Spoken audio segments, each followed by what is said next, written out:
Hey everybody, welcome from Facebook, welcome on YouTube. I always wait just a few seconds for Facebook people to get on, but welcome on YouTube. I'm Deborah Westbrook, and we're going to talk today about the fact that when it's all energy, love and fear, how do you rise up in love and combat the fear narrative that's being played out in the world, but rise above that fear narrative and rise into a higher degree of light within you.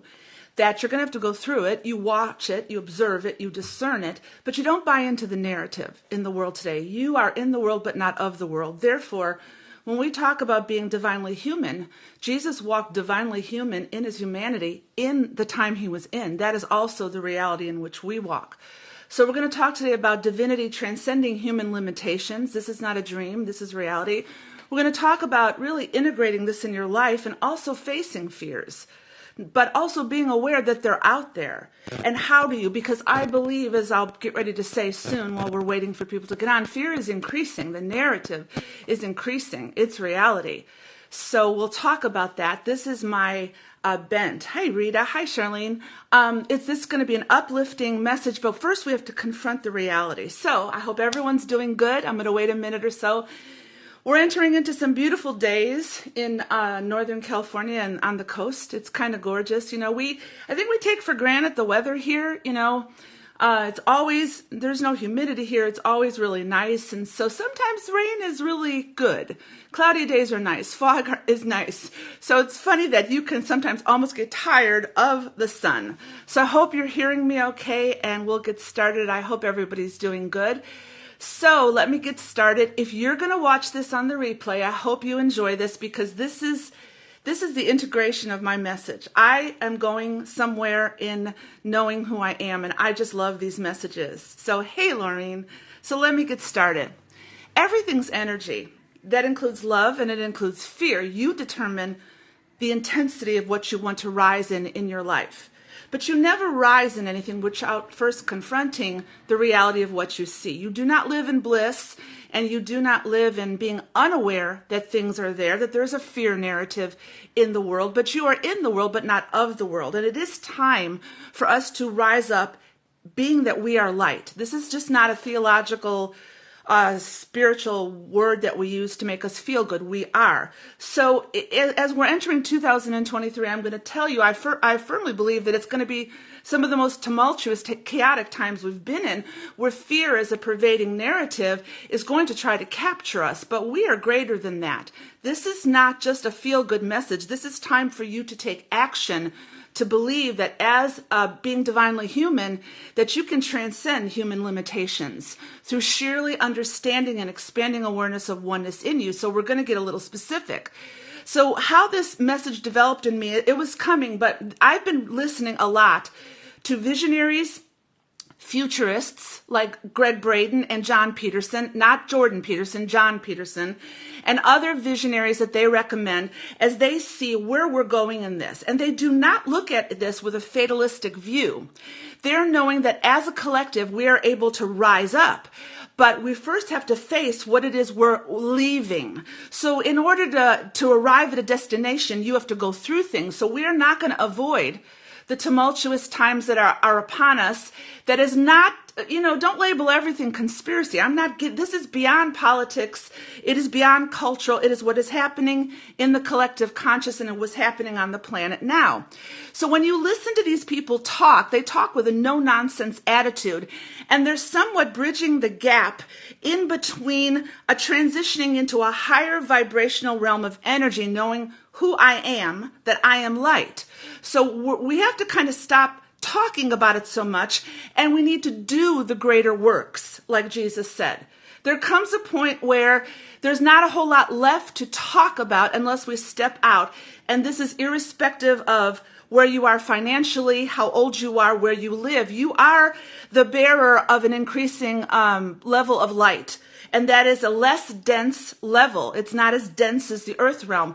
So when you ascend, you're ascending into being light. That means you're going to change atmospheres wherever you are. You're going to change atmospheres by speaking your voice, which is resounding light. So Braden is phenomenal when if you have not listened to any of his videos on transhumanism, please know this is not a game that's being played. There is a direct collaboration to strip you of your humanity. Do not think this is a game. You are being groomed to negate your humanity through the increasing technological emphasis of AI. Read the World Economic Forum, what they're pervading and what they're putting forth. This is not a false sense of just being out there. This is reality, folks, and you're going to face it, and I'm going to face it. But what do we do to be as light, to be in the world and not of the world? So visionaries and futurists, they're helping us bridge the gap in how to increase in this energy. So I observe with my mind. I don't run from what I observe. Many of you avoid the news, and I think that's a good thing for some people. I'm like a warrior sometimes. I don't avoid the news. But I listen to the right people. I don't go to the mainstream media. And when I listen to the right people, you have to learn to navigate any fear you're feeling that everything's imploding and everything's falling apart. You have to start observing with your mind and critically think what is true and what is not true. But then, rather than just leaning into your mind, you have to see what your heart is telling you. We're moving into a time where this coherence between mind and between heart is so important. You have to learn to trust your gut, trust your intuition, trust what you're feeling, even though you're seeing something with the mind, okay? I believe we are imploding. Look up the word implosion. So many things being stripped away, and there is a central core from why this is proceeding forward. So when you just look, for example, at the takeover of AI, nobody's going to not tell me that I can't be creative. Just put your stuff away. Quit tampering with my innate, beautiful, astounding humanness. I don't need your virtual reality. I am my reality. That is rising up in light and doing the greater works that Jesus, as a spiritual teacher, talked about. So I observe. I don't avoid looking. If you want to call it prophetic, intuitive, however you want to look at it, even if you look at the prophets through analogy and you disregard the fact that you believe they were real people, what they learned was to sound forth a voice of challenge and of peace and oneness in the midst of very compromising culture. And I believe we're rising up as forerunners. We're all prophets. We're all prophetic. We're all intuitive. It all depends on where we live and how we're bringing forth that light. So I do not avoid the news. I find it a challenge because there's always been in my life since I was a little girl this sense of I abhor injustice. I don't like inequality. So I was being groomed for the beauty of oneness long before I ever started speaking about it. So observe with my mind. I don't run from it.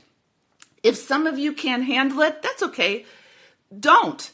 But I observe. I get right into the fray and I observe, and then my heart shows me what is right, what is wrong, and what do I do about it?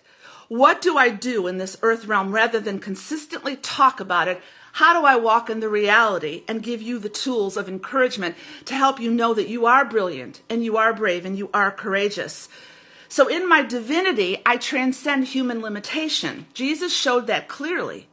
He transcended all the laws of physics and gravity, and I think we're being moved into this quite slowly because human nature is human nature. And so as soon as someone starts walking on water, it's automatically going to be put on Instagram, and there's going to be a program how to do it, a book written about it, and a conference and showing you how to get that impartation of walking on water. That is not what this is about. This is reaching a point in your humanity where you know that you're in your humanity, being in the world but not of the world, you transcend human limitations. These are the greater works. Now, what does that mean for you? I don't know. All I know is that on this journey, I don't know what it's going to mean for me as I interact with my day. Many of you don't know me. Back in the day when I would say the spirit would tell me to go somewhere, I did. I jumped on planes to France and Finland through dreams I had. So somehow I got a little bit like clogged in the muck and the mire of life. And now I want to bring that back through this realization at a greater level, because there is nothing that brings you greater joy than walking as divinely human in this earth realm. It's not that you feel oblivious to anything, it doesn't feel that you can conquer everything, but you know your courage and your bravery to live life above a narrative of fear. So let's get into it. First of all, everything's energy. Everything. So you cannot separate fear apart from love. There is no duality. There is no separation. So how does fear play into this narrative? Well, fear doesn't exist in the quantum field because the quantum field is not emotional. It's God, it's source, it's a vibrational energy of love. Love is the highest and greatest vibrational energy there is. So in the field, in God, in source, in the universe, there is only love. So where does fear exist? Fear can only exist within a timeline, and time only exists within space. So fear comes through the human consciousness of control, manipulation, and it has a Hertz realm. That means that fear is operating at a vibrational frequency that can manipulate you in ways that you may not even be aware of. Subtle ways that we are not aware of. So the highest vibrational frequency that is less dense, that is light, where light abounds, is 852 Hertz. This is the frequency of unconditional love. It is the frequency of the field. I haven't studied it much, but through extensive looking and studying this particular thing, that's what many say. 528 Hertz is a love frequency. You can see that in music that is played on YouTube and meditational songs. What that does is it resonates within you to bring you into a higher realm of consciousness, out of the fray of everything that a lower realm is fear is trying to bring you into. So if love and fear is energy, fear, believe it or not, is only 4 Hertz. That's a very low vibrational frequency. And do you know that anything under 19 Hertz is not detectable by the human ear outright, but it can affect you in the inner core of your being without you even knowing it's affecting you? Horror movies can put a sound out that it is a very low vibrational frequency that you respond in panic or anxiety as you're watching these movies and you think something's about to happen.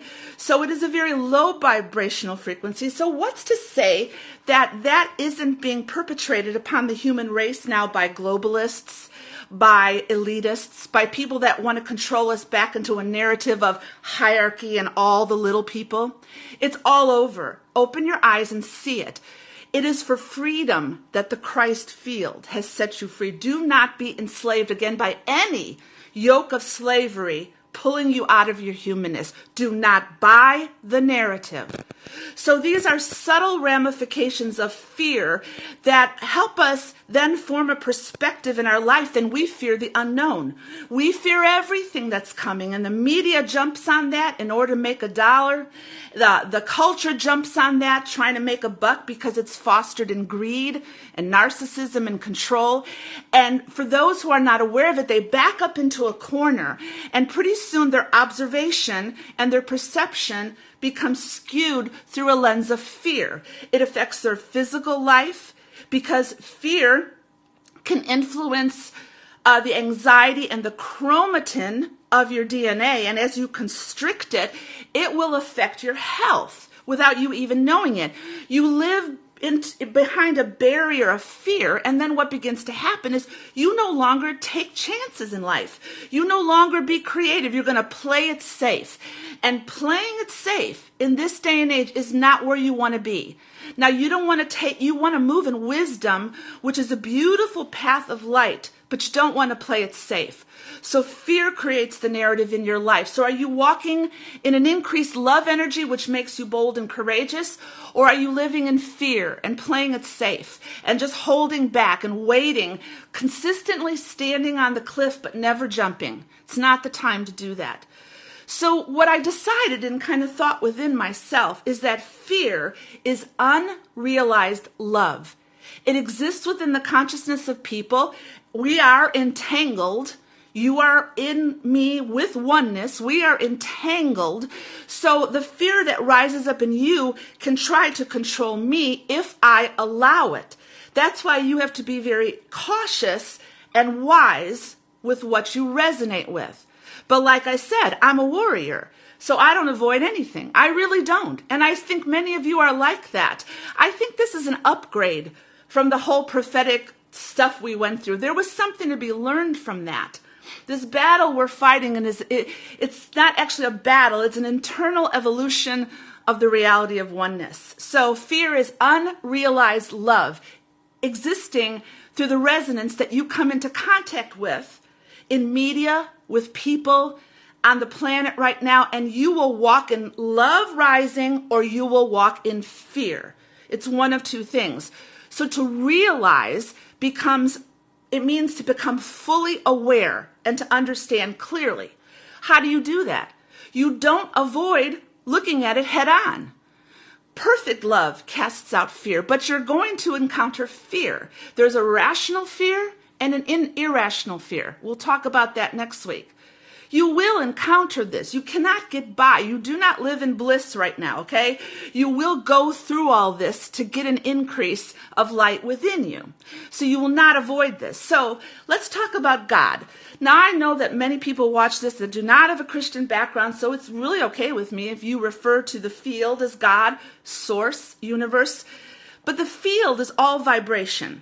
And it is the field of perfect love energy. It is the field of blueprints for you that hold the potential of your life. And you connect to that field. You are in that field right now. You are the field by connecting with your mind and your heart. We've talked about this for a year. The coherence of the heart to emotionally engage with what your mind is showing you. You could call it faith. You could call it intention, call it whatever you want, but you are more than what you think you are, and there is more potential waiting for you than you will ever imagine, and that is why the collective consciousness right now is being bogged down by fear, and I refuse to buy the narrative. I won't. There will be a line I will not cross, but no one will take away the beauty of my incarnation, for I am the image of God, and no one will try to substitute any transhumanism into my life in any way that tries to take away what I feel, what I express, and never let that happen to you. We'll talk about that more in the days ahead. There is no fear in this perfect field of love. Fear flows as a low vibration through the human consciousness that is integrated within people. It's not an entity in and of itself, or else I don't believe it is. It can't exist in and of itself if everything's entangled. It has to come through humanity. It has to flow through us in our subconscious realm and control. Culture's doing it, government's doing it, the World Economic Forum is doing it, technology is doing it with the plan for many reasons. Research this yourself. I'm not trying to convince you. But it is a control and loss of freedom in our life if we allow it. It's here, whether we like it or not. As I said, watch Braden videos on transhumanism. You're not going to avoid it. But the way we're going to go through it is with an increasing awareness of the expansion of light within us. So fear is flowing as a strong undercurrent throughout the planet, putting a cap on our freedom, or trying to. It wants to strip us of our authenticity, which is God-given. It wants to strip us of our sovereignty, which is the potential to create in the quantum field, if we allow it to happen. But it's going to take people.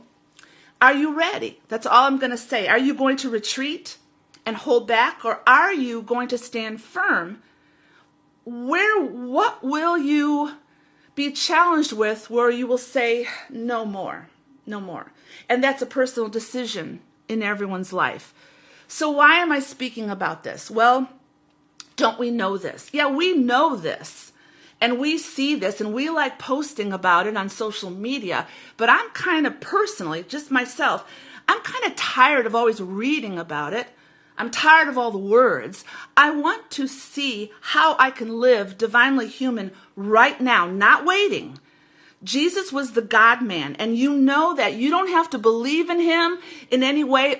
You might look at him allegorically, but he is the beautiful representation of the expression of the quantum realm in the earth.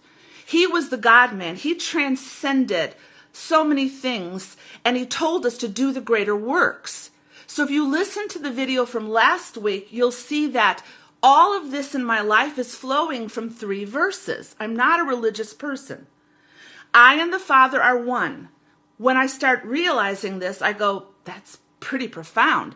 Number 2, I only do what I see the Father doing. This is not works. This is the evolution of oneness in my life and flowing from oneness. But then the 3rd verse is when he says, you're going to do greater works than me because I go to the Father. I'm not talking about a salvation religious experience walking the aisle. I'm talking about looking at his life through an invitation of, come on and see. Come and see who I am. Come and see what I want to show you past your religious mindset. And the greater works, I don't know what those are yet. We'll see, won't we, in the coming days, for those that resist fear and are brave and courageous to confront the low-level vibrations in the earth. So, as I said, there's no time in the quantum field. Having been a teacher, I know repetition's good. I used to just talk really fast. I know some of you think I still do, but hey, this is me. Listen again. But repetition is good. So if I'm a little repetitive right now, it's because you need to let this sink in. We're so used to being told what to do, what to think, taking our notes. This is experiential. And I am all about experience, not just the mind, but experiencing the heart and showing the reality of the experience. So there's no time in the field. Yet, I'm in time. So for me, time's not an illusion unless I walk in my divinity and I transcend the earthly plane. So I'm in the world, but not of the world, but yet fear will invade my timeline. And when my timeline is invaded, my humanity is impacted, and it's going to keep me at that low-level vibration. So fear manipulates humans through humans in time and creates a timeline. Fear will create a timeline. I'm not going to teach on timelines today, but my timeline is, I can look back and see certain events that shifted my focus, certain things that cause fear, anxiety, trauma, worry, love, peace, and that all forms the reality of me rising up in consciousness because I am above my timelines, but what I experience actually helps me to keep moving into a greater dimension of life. I don't avoid suffering. I embrace it. It's not easy. It's hard. But in order to arrive at a destination, you have to go through something to discover that. So my timeline no longer is influenced by fear. I say that, but fear will still approach me in a rational way or an irrational way. What do I do with it? I don't want it to settle in my timeline so that I'm going to... like the days when, like hoard gold under your mattress or store all your dollars, have physical wealth. Those things are relevant. Those aren't going to help you anymore. The days when I'm not being tracked by everybody on the planet through Google, through Facebook, whatever. Those days are here right now. So in my timeline, there is a consistent subliminal message that you're not in control. Your intentions aren't going to work. You're nothing. You're just this irrelevant human that we could replace with technology, and it's going to do a better job than you. What are you going to do when jobs start fading, when the dollar starts falling, which it is, despite all the lies that both elements of government are telling us? Is there an implosion coming? How do you handle that? Do you run and hide, or do you stand up strong? Let me tell you something. I love the prophets, but I don't see them through a literal interpretation. I'm looking at them through analogy. Even though they lived, they had a message for their time. You look at Jeremiah, and in the face of fear, in the face of the approaching army, he did not run. He stood, and within himself, his higher self said, buy a piece of land. Go look at it. It's in the book of Jeremiah. He bought the land knowing it made absolutely no sense. No sense, but he was not going to buy into the narrative of fear that was approaching him. You look at Isaiah, and when Isaiah was lifted up, his response to a higher level of consciousness, seeing beyond the beyond, was, here I am, God, send me. Isaiah's higher realm of consciousness brought him into a reality that he was not going to hold back. He was going to be sent out to administration and governmental leaders, and he was going to speak what was on his heart Will you do that? Will you use your voice without confrontation, without hatred, without bigotry, without racism, without jealousy? Can you really see yourself as one and speak from that reality of oneness without fear? Look at Jesus. It says, for the joy set before him, the strengthening power of the brilliance of joy set before him, he endured the cross, didn't go around it, didn't go over it, went through it to teach us that we're also going to have to go through some things. That's why he was able to say, greater works will you do because I'm showing you the path to a greater ascension. It's all in what I'm showing you. Come and see. So what I'm trying to say is that we're not going to avoid this. And something weird happened this week, and I'm not going to look at the time. I'm going to go a little bit longer. I woke up in the middle of the night and I was like panicking. I don't have panic attacks, and this was not a panic attack, but it was this infusion of fear where then I began to overthink, and it affected my heart rate. And all day I was thinking, where's this coming from?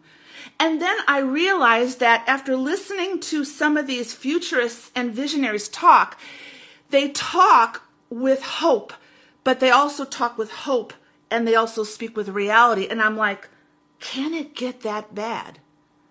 And I had to come to terms with, yes, it possibly can.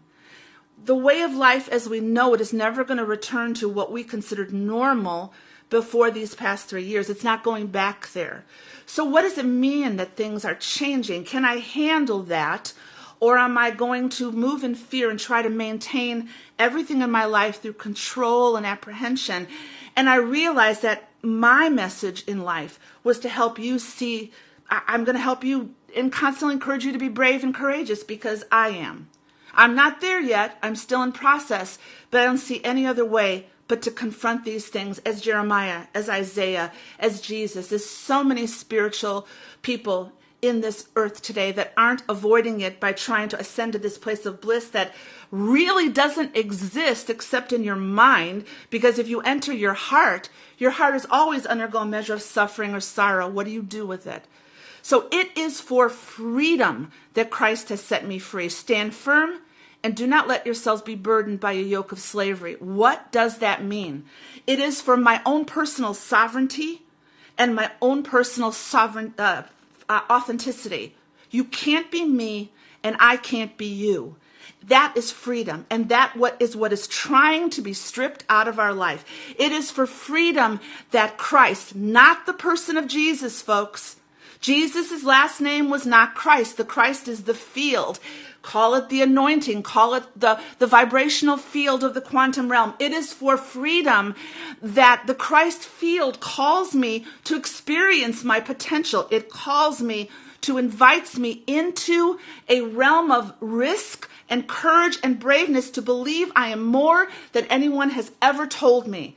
It is for freedom that I've been set down in this planet. It is freedom that I live, move, and have my being in this Christ field in which Jesus himself moved. And it's in this field that there is the potential that you have to stand firm against anything that comes at you, and you have to believe that you will not, under any circumstances, be imprisoned by anything or anyone who tries to dehumanize you. Then what the hell are you here for? You are in the beauty of your incarnation not to get out, but to go through. There is a purpose for your incarnation in this planet. You will not be held back by a yoke of slavery. I don't care what is trying to put on you. There's a certain point where you say no, no, no, and we'll count the cost. It may cost us, but who gives a crap? Do you want to be imprisoned by slavery, by people telling you who you are and what you can and cannot do? Or do you want to be you in your authentic self, moving in a love energy that actually changes the planet? It's really simple. It's not that hard. So I rise in light, for I am light. I've talked about this in previous videos, totally scientific, totally quantum. Forerunners. Are you a forerunner? Are you prophetic? Are you intuitive? Are you an ascension? Are you a light worker? Whatever term you want to use. Are you a forerunner at this time called to rise up, to speak, to inform, to encourage, to come alongside, to give people hope, to just see the oneness in humanity? Are you a forerunner? And how do I do this? Well, there's three things that came to mind. First of all, you have to observe. Do not ever look at what you're seeing and assume that what you're seeing is accurate. There are observational modes of looking at things and just watching for a while, because your mind really quick will, based upon your perception, will tell you, think this, go this way, go this way. But if you observe long enough, you're going to pierce through the veil of the illusion and you're going to see what is accurately going on. But then what do you do with it after observation? You can't stay in observation mode your whole life. It's great to preach that, but you can't observe all the time. Once you observe, get rid of your preconceived notions to see what is truly happening, free of political bent, conspiracy bent, cultural bent. See in the eyes of the Spirit, see in the eyes of your intuition, and trust your heart, because after you observe, you then have to discern. Discernment is never, in my opinion, I just think this intuitively, discernment is never processed through the mind. Discernment is processed through the heart.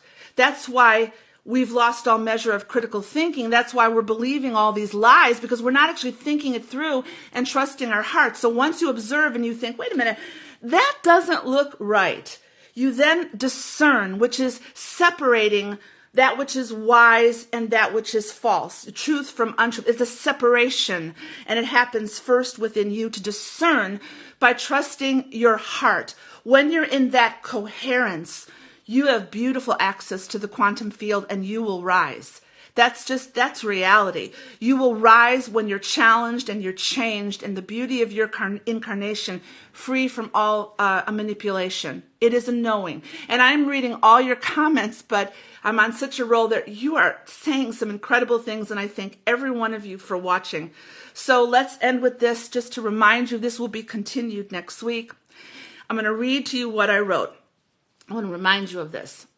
In the face of fear, Jeremiah bought a field in faith, and his desire for internal sovereignty to be in time within, responding to a higher call of consciousness. Even though he was put in prison for it, he was labeled whatever, blasphemous, a heretic, crazy, whatever. Okay, are you real willing? Because when you face fear, there's no way to walk except through it. You're not going to avoid it. In the face of fear, Isaiah had a vision of God high and lifted up within his consciousness, and he responded a natural flow of, here I am, send me. That is an individual call to a walk of wisdom and light in your life. I can't walk your path. You can't walk mine. But I am feeling very courageous right now because of the week I've had. And I want to encourage you, please don't let anybody take your beauty of your humanity away from you. Perhaps looking at the prophets allegorically, looking at spiritual teachers, but always looking them with the bent that I am in the world, but not of the world. I am divinely human right now, increasing away from this dense matter of who I am to be light in the world. How will that change our humanity? I don't know, but I'm looking forward to it. Wouldn't it be nice if we translucently shone in a higher degree of light? Is that possible in this earth realm? Years ago, probably people would have said, no. I say yes now. I say yes. I say yes. So Jesus focused on union in oneness with the Father. And I use Jesus because my background is Christianity, and I've not denounced it. I'm just looking at it a little bit differently. This beauty of oneness helps me to see and visualize my journey, and invitations through synchronicities, like, come on, walk this way. Let's see what happens. Let's see who you meet. So we're walking in a true level of abundance. This is abundance. It is unrestricted tethering to anything the earth realm would tell us while being in the earth. Can you believe that your dreams can be fulfilled despite the armies coming against you, like Jeremiah? Do you believe that even though you've been in your life in trauma, a victim, abused, whatever you've gone through, I honor that pain, but do you believe now you can use that as a way to catapult you into courage and braveness, to speak without hesitation to people who need to hear your voice? Do you have ideas to innovate, yet everything in the earth realm is telling you it's not the time? Listen to a higher a higher intuitive voice and your heart speaking to you. So what am I trying to say today? I am on fire. I do not like control. I do not like injustice. I do not like inequality, and I do not like any manipulation. Yet that is the reality of the world today. So I have to look at it and not get so tense inside that I just want to smash something, and realize, then what's my part, Lord? Because I can't solve it all. What is my part as a being of light in this earth? And when I realize that I have my part to play and you have your part to play, it settles me down into a peace to be in the world, but not of the world, and to stand at the edge of that cliff and just jump, trusting that I know what I'm doing and God knows where I'm going. And I love you all. Thank you. I literally wrote this message this morning, and I think it was pretty good. So more is coming when I just rest in this inner guidance that I'm getting. Thank you, guys. I love you so much. Thank you for listening. Share it, comment. I will look later, okay? Love you.